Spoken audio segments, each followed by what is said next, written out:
All right, Ross. Okay, we're going to start. First question. But you're going to have to be real loud so the camera. So you might go walk up here, ask you the question, side to side. Can we get it like that? A bit? It's a pretty wide lens, eh? Yeah, they're a wide lens. Yeah, it'll get most of that. Can you see it? Yeah. If you walk up here, ask you the question, yeah, and then I'll just pull you talk first. Yeah, he's standing there. Don't have to. I'll go Don't be shy. Yes, mate. What's your name, bud? Favourite book? Aaron. Pleased to meet you. Ross. Pleased to meet you, mate. I heard you're pretty good. Nah, it's all rumours. I know, I made them up. Absolutely. Yeah. What do you want to know, buddy? Now you're going down. You're over the hill, mate. I got the Pig of the Brothers. You're on the slide. I got the Pig of the Brothers. Did you go in the final? No good. No, that's no good. I went alright in that final, but there's That one. there's two up there actually. That's the last one. Alright. Yeah. I'll shut up. My question. Favourite book? What application? And why?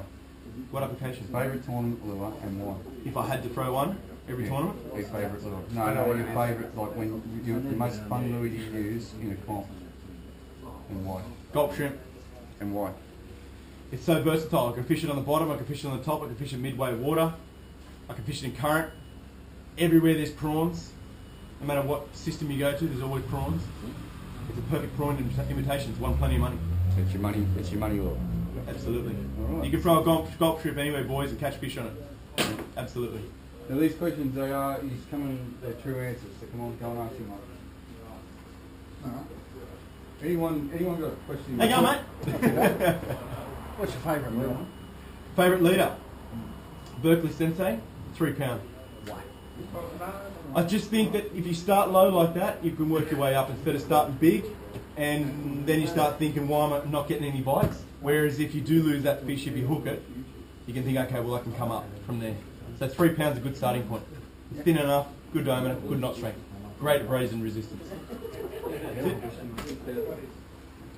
Hey, young man? Favourite rod taper and reel sort of. Tapers are not my thing, but because I'm a caster, I do like a faster rod. So whether it be 1 to 3 or 2 to 4. So a fast action rod, yeah, definitely. And what was the other one? A reel?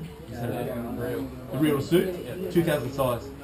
2000 and 3000 size. I just think my casting is very aggressive, so I need line to come off the spool as fast as it can. So I need that inertia and that rod to work perfectly. So I need a lot of line off that reel as quick as I can to punch it into where I do a lot of skip casting. So a lot of skip casting requires a lot of velocity. So to have a lot of velocity, you need a good rod load, and I just find a faster rod is definitely the way to go for that. Thanks, man. You gonna ask me the same one as before? Tide. Tides. What's my favourite tide? Yeah, the best tide. I have no tide because in a tournament scenario you're talking about, or are you talking about in just a social? Just in general. If I was to go out, I love to fish the last of the run up. It's just what I like doing. I just feel that you've got more area to fish.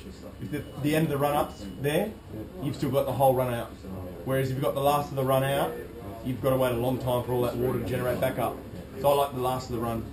Sorry, the last of the run up. Yeah, so an hour either side of the run up. Awesome, man.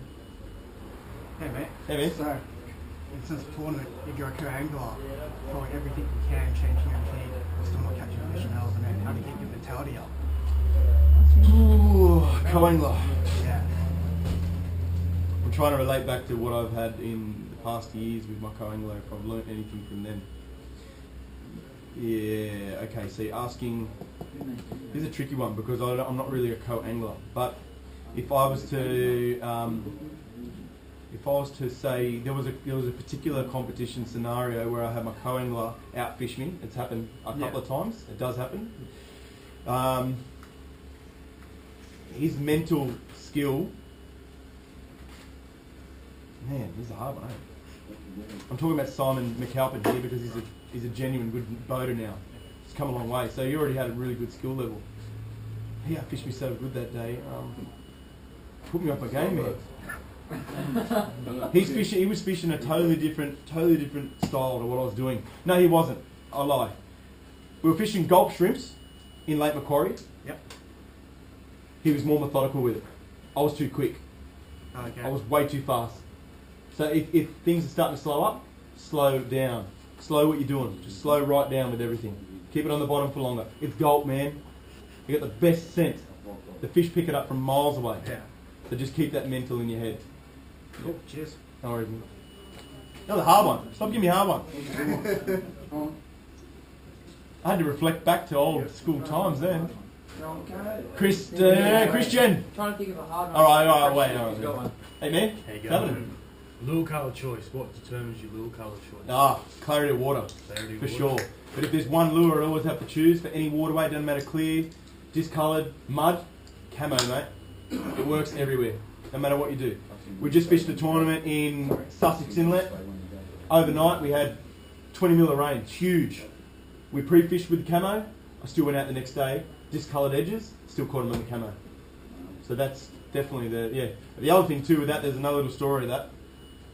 We'll fish in areas where I'd normally even think about chucking a lure into. And every time we hook up the fish, I'd lose it. And it was this much water, right? I didn't realise that there's a big rock bar over this particular area. The fish there were feeding on different stuff. So what they were doing, they were digging up the cockle shell. So immediately, their mouth is tuned to that cockle shell, man. Their mouth is strong, real robust. So they were bending my hooks over like nothing. All I had to do, right? All I had to do was change my stinger, because I was running stingers as well. So internally weighted with a stinger. I had to change my stinger to a heavy wide stinger. I was running light wide stingers, I was crushing it every time. And I could only put it down to because when I did put those fish in the well, they had that much shell coming out of them. The day before we were catching them, those fish were regurgitating prawns. So different class of fish we were catching. I know we're a bit off topic, but it was a different class of fish that we were catching. We're catching fish that were feeding on softer foods. Yep. So your prawns and your open cockle, Yep. where these fish were digging out cockle in the rock over this rock bar. Yep. Mammoth fish, well, really good sized fish. Every one I hooked, I lost. It was only because of the treble on the back. But yeah, just going to that, it was a big change, and we still caught them on camo both days. Massive transition, clear water to muddy water. We still caught them on that colour. Definitely, man. But if you're going in clear water, always go translucent. As much translucent you can. There's nothing that beats in clear water, man. The watermelon ball. Nothing. Any waterway you go to in the eastern coast, you can throw that lure in clear water. I guarantee you'll catch fish. Awesome, thank you. Sweet, man. Oh, hi, how are you? My Hi, name's g'day. Frank. I haven't met you Ross, before. pleased to meet you, mate. How are you, mate? Look, I've always had a trouble, right? How do I relate my moon phases, right, with the time of day I fish, and how do I relate my moon phases with my my fishing technique and whatnot? Well, moon phases, mate. Moon phase is a funny one, man. Mm-hmm. And this is probably a better question for Aaron to answer because he's got every word in the dictionary, and he knows exactly how to answer this question properly. Yeah, but moon phases, he's trying to get, I'm trying to relate how to relate it to his type of fishing. Tide on moon. Yeah. I think when you got your full moon and that tide that's the same as the new moon tide, the fish react in two different ways. Absolutely. But in particular, Cody loves to fish a full moon tide, right? Because what it does, it on the moon Do they feed overnight they during feed the during the night. Yeah, Does that mean the morning then- bite will be off? No, and then well, the afternoon absolutely. bite That will be means the on? daytime bites off Vice because they've versa. already fed. They're That's full, right. man. They're full. That's why Cody So that's why Cody relates to this very well and fishes his style and his strength so well because he keeps the lure in front. He doesn't catch the fish because they want to feed. He catches the fish because they're agitated. And that's why he's such a good kingfisherman too. He went out and we absolutely blitzed him and he killed me because he can keep the lure in front of their face dangling that long. And this is where this is probably what you're trying to get to, is because when it is a big full moon and they have fed up, you're not catching as many, are you? Mm-hmm. Well, there you go. Because they're fed, mate. They're full. And I think you got to make every one count. Yep. Every strike count. Absolutely. On the moon tide. Any fumble, because what they're trying to do, they're trying to get the thing out of their zone. They're over it. Get out. They eventually More get reaction. hooked because they bite it or they get it in the cheek or any way you catch it. Doesn't matter. It's in a tournament, mate. You catch it, you catch it. Thank you very much. No worries, man. No, I got another one for you. What about drag settings? We're fishing 4 pound, we're running through more boats. Yep. Well, I like a strong hook set and then adjust my drag as I fight the fish. Yeah. So I'm a hook set. I make sure my drag's up a little bit, and then if I know that is a quality fish, which you'll know straight away, you will start to develop an understanding of what are better fish. Normally, I can hook a fish and go, oh, that's probably a 700-800 grammer. Oh, that's only 25 fork. Quickly rip them in. But a hook set always heavy hook set, heavy drag, ease the drag off when you know it is a decent fish. You're never going to snap off. Well, it happens occasionally, but that's only because you've got a nick on your leader or something, or you've got a dodgy knot. You're never going to snap off on your hook set. I mean, there's a lot of people talk about it. Oh man, I hooked it and it was huge. And yeah, all right. But once you hook, actually look back season 6, round 2 on the Hawkesbury. You watch Scott Towner, man. I studied him. He hooked a fish off Pittwater boats. Big hard hook set. Loosen his drag straight up. Let the fish just run. Let the fish run.